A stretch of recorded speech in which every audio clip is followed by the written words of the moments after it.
Honneur aux femmes.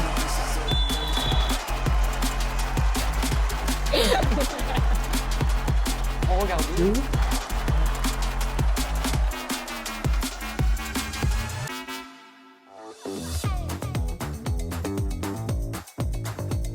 Oui, bien sûr. De nos jours, en plus, il y a plein de sportifs qui mettent leur carrière en parenthèse le temps d'accoucher, de revenir en forme, etc. Donc ça existe de plus en plus. Donc oui, je serais prête à le faire. Et toi? C'est différent là. Moi, c'est différent. J'avoue que j'ai la chance de concilier les deux parce que j'ai ma femme à côté aussi qui s'en occupe pas mal. J'estime que les enfants, c'est la chose le plus importante dans la vie. Donc oui, je serais prêt si jamais j'avais pas le choix. À l'époque, on ne nous la posait pas cette question et c'était à ce moment-là que ça nous agaçait. Aujourd'hui, c'est en train de se démocratiser, donc ça devient une question normale en fait et on est contente qu'on nous la pose justement de plus en plus souvent. Ce qui nous dérange le plus, c'est la comparaison systématique avec les garçons. Pour nous, il y a le football qui est pratiqué par les hommes et le football qui est pratiqué par les femmes et on en a marre d'être sans arrêt comparés puisque c'est impossible, on n'arrivera jamais à rivaliser parce qu'intrinsèquement, on n'a pas le corps qu'il faut comme les garçons, les mêmes aptitudes physiques, etc. Donc ce sera jamais le même sport et on aimerait que les gens, en fait, ils le comprennent et qu'ils jugent notre performance en comparant, s'ils veulent comparer à travers des équipes féminines, mais voilà, qu'ils arrêtent de nous opposer parce que on est dans le même club et il y a les filles et les garçons, on est tous ensemble vers le même objectif.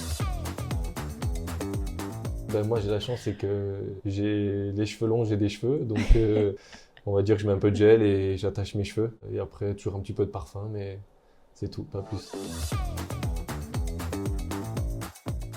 La chance qu'on a eue, c'est que moi, de toutes mes années de centre de formation, c'était vraiment scolairement, il faut réussir. On entendait tout le temps, il faut savoir ce que tu veux faire après. Le foot, on ne sait pas si on pourra en vivre, etc. Donc c'est pour ça que moi, je suis allée jusqu'au bout de mes études parce que je savais que j'allais pas en vivre. J'en vis, mais voilà, c'est pas comme les garçons. Donc et puis après l'après-carrière, il n'y avait pas assez de ressources financières pour pouvoir s'appuyer que sur ça. Donc ouais, c'est vrai que nous, on a cette chance par rapport aux garçons. On a vachement été formatés comme ça, faire des études et essayer d'assurer un bagage rapidement pour après se concentrer au foot. Comme tu le dis, on n'y pense pas vraiment en fait, parce que nous, on est pris dans le fait de jouer et pour l'instant, c'est vrai qu'on n'y pense pas trop. Après, c'est une question où il faut s'y pencher.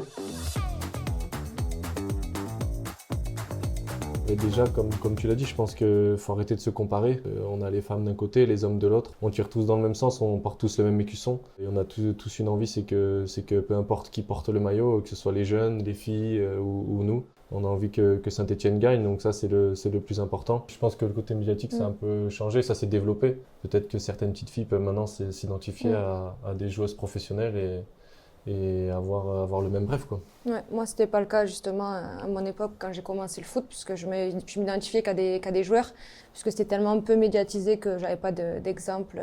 Il y en avait, mais voilà, les premiers exemples qui me revenaient en tête, c'était des joueurs de foot masculin. Donc voilà, je pense qu'aujourd'hui c'est différent. Les filles arrivent à s'identifier d'abord à des joueuses féminines, et ça c'est bien pour le développement du foot féminin. On n'avance pas assez vite. Mais on avance. Tu dois pas faire de différence entre du football féminin et du football masculin. Si t'es passionné, tu regardes les deux.